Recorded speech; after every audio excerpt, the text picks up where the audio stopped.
Chapter 1: The belief that built the system. For decades, one idea shaped how people measured success. You grow up, you work hard, you save money, you buy a home. That was the formula. Owning a house wasn't just about shelter. It was about identity, about stability, about proving that you had finally made it. Buying a home meant permanence. It meant roots. It meant security. Renting was seen as temporary. Something you did before real life began. A stage you passed through on your way to ownership. This belief wasn't random. Governments promoted homeownership to create stable populations. Banks encouraged it because mortgages locked people into decades of payments. Media reinforced it by presenting homeownership as the ultimate milestone. And for a long time, the system worked. Housing prices rose steadily, interest rates stayed manageable, wages increased slowly but consistently. Buying early often meant winning later.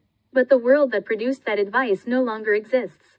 Today, economies shift faster than ever. Entire industries disappear in a decade. Remote work untethers people from geography. Markets swing violently. Certainty is rare. And quietly, something changed.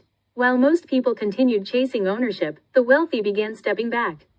Not loudly, not publicly, not with announcements. They simply stopped buying homes to live in. They started renting, not because they couldn't afford to buy, but because they no longer believed buying was the smartest move.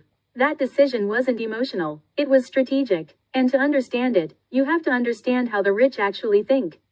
Chapter 2: Ownership feels like safety, until you see the risk.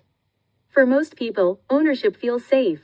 You own the walls, you own the land, you control the space. No landlord, no rules, no dependency, but safety and control are not the same thing.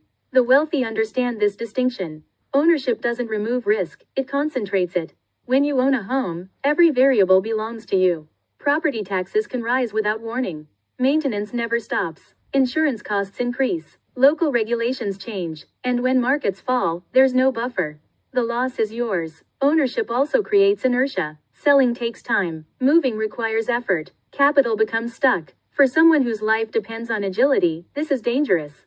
The rich live in a world where opportunity moves quickly. A business opportunity might appear in another city. A tax environment might change overnight. A personal situation may require immediate relocation. Renting makes all of this easy. A lease has an end date. A move has minimal friction. Change is expected, not resisted. This is why wealthy individuals often see homes not as assets, but as anchors.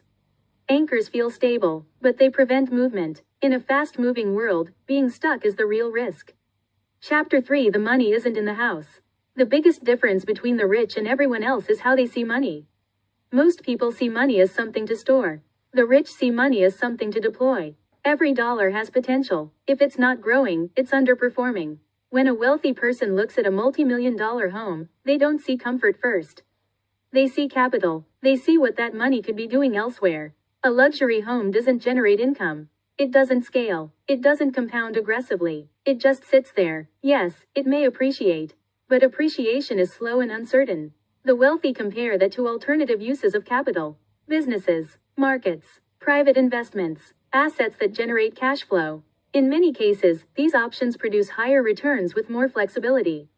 So instead of buying a home outright, the wealthy often do something counterintuitive. They rent the lifestyle, and they invest the capital. If their investments generate enough returns, the rent becomes insignificant. In some cases, the investments pay for the rent entirely, and then some. From the outside, it looks like they're throwing money away. From the inside, it looks like efficiency. They separate emotional comfort. Chapter 4: The invisible cost no one talks about. Attention. Money is replaceable. Attention is not. This is where the real cost of ownership appears. Owning a home requires decisions. Constant decisions. Maintenance. Upgrades. Repairs. Contracts. Disputes. Even when things go smoothly, ownership demands mental bandwidth. For most people, that's normal. For the wealthy, it's unacceptable.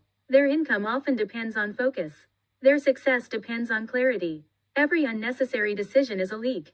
Renting eliminates friction. When something breaks, someone else handles it. When the space no longer fits, you move. When life changes, the environment adapts. This simplicity is not about convenience. It's about leverage. The wealthy remove low-impact decisions so they can concentrate on high-impact ones. They don't want to think about plumbing. They want to think about growth. Renting creates a clean mental environment. And mental clarity is one of the most underrated forms of wealth. Chapter 5 Status used to be ownership, now it's freedom.